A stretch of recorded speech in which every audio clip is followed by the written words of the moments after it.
Welcome to The Explainer. Today, we are diving deep into a book that has, no joke, changed millions of lives. James Clear's Atomic Habits. We're going to get right to the heart of its core idea, which is actually pretty simple.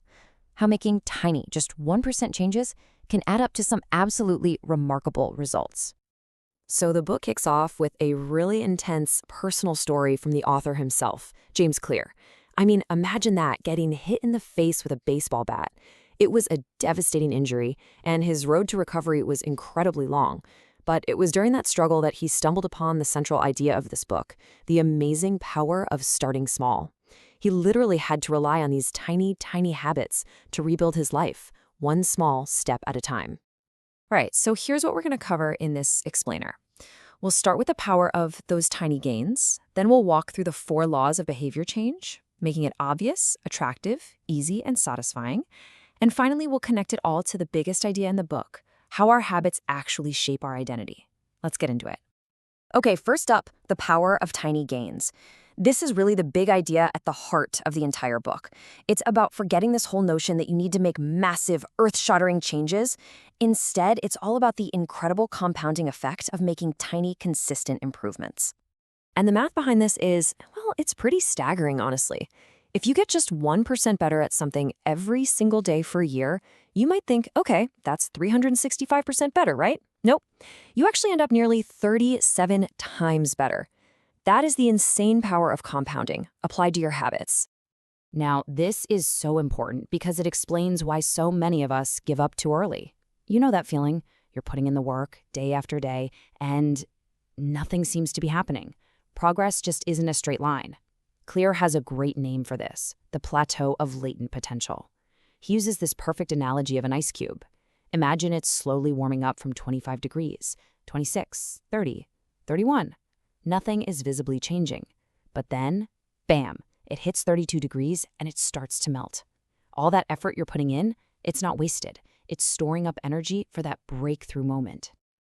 So this leads to a really crucial mindset shift that Clear argues for.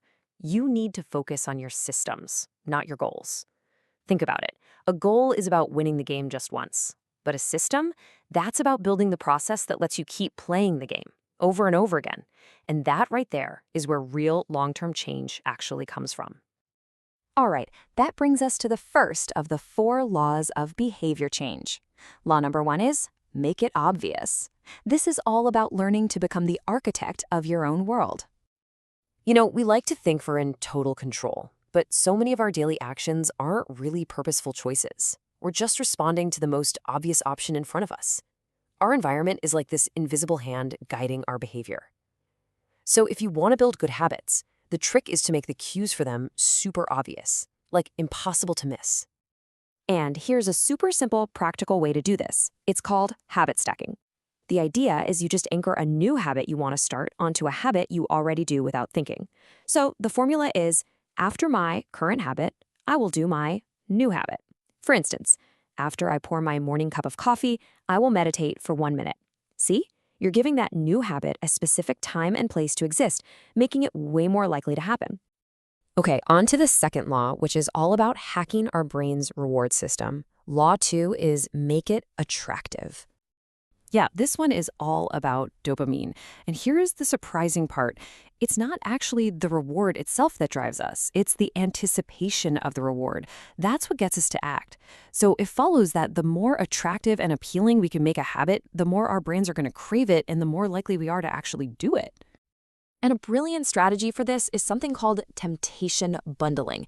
This is where you link an action you want to do with an action you need to do. The example from the book is fantastic. You only let yourself watch your favorite Netflix show while you're on the exercise bike. You're bundling that temptation, the thing you want, with the habit you need to build. It makes the need habit so much more attractive. Let's move on to the third law, which taps into a very simple, very powerful truth about human nature. Deep down, we are all wired to conserve energy. So law 3 is make it easy. This is what Clear calls the law of least effort. We will almost always gravitate toward the option that requires the least amount of work. It's just how we're built. So the key is to reduce the friction for your good habits. Make them as painless as possible. If you want to eat healthier, chop up your fruits and veggies on Sunday so they're the easier thing to grab during the week. And you can flip this around for bad habits. Increase the friction. Unplug the TV and put the remote in another room. Make it harder to do the things you want to stop doing. And the most powerful tool for this law is the 2-minute rule. This is a game changer. The idea is to scale down any new habit so that it takes less than 2 minutes to do. So read before bed becomes read 1 page. Study for class becomes open my notes. Run 3 miles? Nope. It becomes put on my running shoes. Because the real goal here isn't to do the thing itself at first. The goal is to master the habit of just showing up. This quote just captures the philosophy perfectly. Habits are the entry point, not the end point. Clear tells this great story about the famous choreographer Twyla Tharp. Every morning, she has a ritual. She puts on her workout clothes, walks outside, and hails a cab to take her to the gym. As she says, the habit isn't the 2-hour workout. The habit is hailing the cab. Once she's done that 2-minute action, the rest of the routine just happens. It becomes almost inevitable. Okay, this brings us to the final piece of the puzzle, the 4th law. This is the one that closes the habit loop and pretty much guarantees you repeat the behavior next time. It's the cardinal rule. Make it satisfying. Here's the thing about our brains. They evolved in an environment where instant gratification was key to survival. So what is immediately rewarded gets repeated. What's immediately punished gets avoided. The problem is many good habits have a delayed reward. The benefit of exercising today comes weeks or months from now. So to make a good habit stick, you have to find a way to feel immediately successful, even if it's just in a small way. And here is a brilliant technique to do just that. Let's say your goal is to save more money. The action? Create a separate savings account and name it something exciting like Trip to Europe. Now, here's the reward. Every time you're about to make an impulse buy and you stop yourself, you immediately transfer that exact amount of money into your Trip to Europe account. You get this instant, satisfying visual cue of your progress. You're literally rewarding yourself for your self-restraint. And all of this, all 4 laws, they all lead to what is for me the most powerful and profound idea in the entire book. And that's the connection between our habits and our very identity. It's about becoming your future self. Because here's the ultimate truth. True, lasting behavior change is identity change. The real reason habits matter so much isn't just about getting better results. It's about changing what you believe about yourself. The goal isn't just to write a book, it's to become a writer.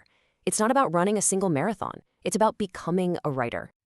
Clear talks about these 3 layers of change. On the outside, you have your outcomes, your results.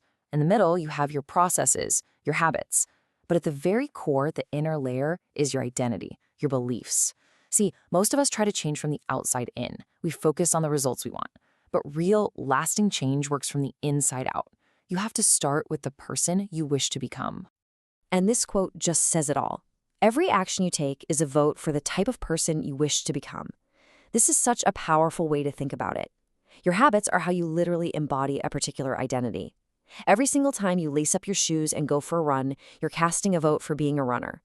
Every time you write 1 page, you cast a vote for being a writer. These tiny atomic actions are the votes that shape who you are. So that's the real question the book leaves us with, isn't it? Who do you want to become? The whole process, the whole journey, it's not really about what you want to achieve in the end. It's about who you want to be. So you start by deciding the type of person you want to be. And then you prove it to yourself with small atomic wins day after day. And that, right there, is the true secret to achieving those remarkable results and creating change that actually lasts.